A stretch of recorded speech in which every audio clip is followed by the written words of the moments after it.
सबसे पहले हमको ये रियलाइज़ करना पड़ेगा, हमें इस बात का बोध होना चाहिए, हमें इस बात का एहसास होना चाहिए कि ये सरकार मोदी सरकार है। आप पद्मा अवार्ड्स को आप नेहरू जी के समय से या वाजपेयी जी के समय से या नरसिम्हा राव के समय से आप पिछले 70 साल में मत जाइए। आप न्यू बीजेपी के जो है उस समारोह को उस नज़रिए से देखिए। और मोदी जी का एक अपना स्टाइल है, एक स्टाइल ऑफ पॉलिटिक्स है, उनका स्टाइल ऑफ गवर्नेंस है, उनका पुरस्कार देने का एक तरीका है। और आप बात जो कंटेंट की कर रही हैं, देखिए कंटेंट यहाँ पर मौजूद नहीं है। मोदी जी किसको पसंद करते हैं, जैसे कुछ चीज़ें उन्होंने अच्छी भी करी हैं। अगर हम एक एक बहुत बैलेंस लें तो उन्होंने बहुत से ऐसे लोगों को, कि कोई साहब फ्रूट का ठेला लगाता था, उसने ठेला लगाते लगाते एक स्कूल बना दिया। कोई महिला है, वो एक बेहद गरीबी से निकली है, लेकिन उसने कुछ समाज में परोपकार के काम किए और मोदी जी ने कहा कि आप आइए, हम आपको पद्मश्री देंगे। कोई नंगे पैर चलता है और कहते नहीं है नर में नारायण, उनको देखा और उन्होंने उसको पद्म पुरस्कार दे दिया। अच्छी चीज़ें, लेकिन कहीं कहीं एकता भी है उसमें, एकता कपूर भी है। उनका जो कंटेंट है वो मुझे लगता है शुरू से ही विवादों से घिरा रहा है। हम उस विवाद में नहीं जाते हैं, और ना ही हम स्मृति ईरानी और उनके बीच का जो कनेक्शन है, या स्मृति ईरानी और मोदी जी के बीच का कनेक्शन है, उनकी कैबिनेट कलीग हैं, हम उस बहस से हटकर हम ये देखें कि देखिए एक डर और भी है। एक डर और ये भी है कि अगर मोदी जी पुरस्कार दे दें तो बहुत से दुबे जी जैसे स्वाभिमानी फनकार होते हैं जो फिर वापसी करने लग जाते हैं। अब पुरस्कार वापसी अगर हो गई तो फिर क्या होगा? मोदी जी के साथ ये भी संकट है कि जो बुद्धिजीवी वर्ग है और उसमें अधिकांश एक इतना बड़ा तबका है जिसने एक मोदी जी के आते ही पुरस्कार वापसी का एक दौर चला था। अब एकता कपूर की जगह अनुराग कश्यप को अगर पद्मश्री वो दे देते या पद्म भूषण देते, और वो लेने से पहले ही वो वापसी की अगर ट्वीट कर देते, तो फिर सरकार की भी साख पर असर होता, पद्मा अवार्ड्स पे भी कहीं ना कहीं सवाल उठते, और मोदी जी की जो अपनी एक प्रेस्टीज है, प्रतिष्ठा है, उस पर भी कहीं ना। तो ये हमको थोड़ा सा हटकर, कंटेंट से हटकर हमें देखना चाहिए कि मोदी जी के अपनी तरीके का मतलब वो खुद चीज़ें शोकेस करते हैं।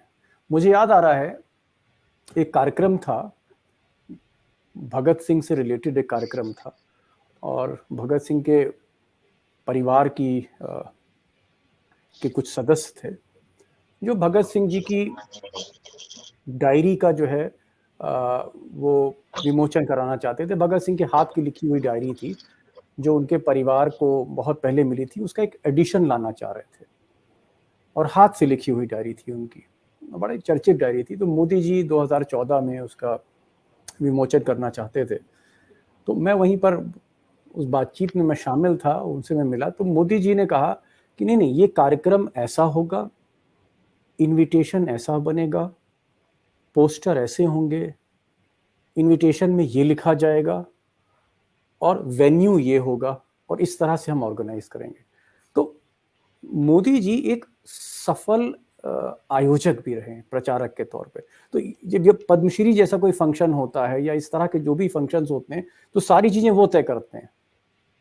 ये सही बात है कि गृह मंत्रालय में एक जॉइंट सेक्रेटरी, एक संयुक्त सचिव इस तरह का एक अधिकारी होता है जिसकी ड्यूटी होती है पद्मा अवार्ड्स की लिस्ट तैयार करना। फिर एक कमेटी बनती है, और वो कमेटी उस लिस्ट में जितने भी नाम आते हैं, और एक चीज और मैं बता दूं कि आप स्वेच्छा से अपना नाम भेज सकते हैं।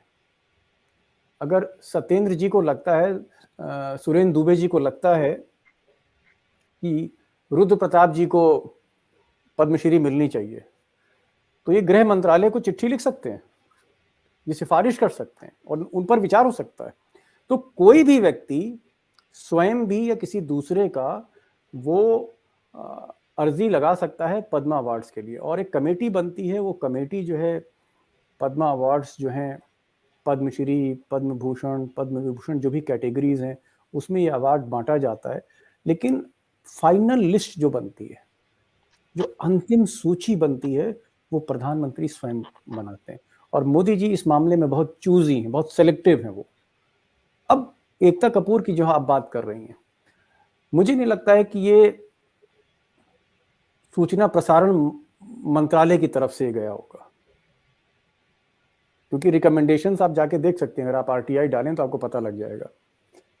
लेकिन ये भी बात सही है कि एकता कपूर का जिस तरह की उन्होंने कंटेंट डाला है आजकल, खासकर छोटे स्क्रीन से और भी छोटे स्क्रीन पर, वो विवादों से घिरा हुआ है। और एकता कपूर इस तरह की शख्सियत हैं जो संघ की विचारधारा से मेल नहीं खाती, जो सांस्कृतिक राष्ट्रवाद के कंटेंट से मेल नहीं खाती। तो मोदी जी कहीं ना कहीं थोड़ा सा फ्लेक्सिबल हो जाते हैं ऐसे मामलों में, और कुछ मामलों में वो अपने कैबिनेट कोलीग की भी बात मानते हैं। तो ये रूफी जी, आपकी बात एकदम सही है कि स्मृति ईरानी, हो सकता है उन्होंने रिकमेंड किया हो। मैं इस पर कोई टिप्पणी तो नहीं कर सकता, ना ही मुझे कोई जानकारी है।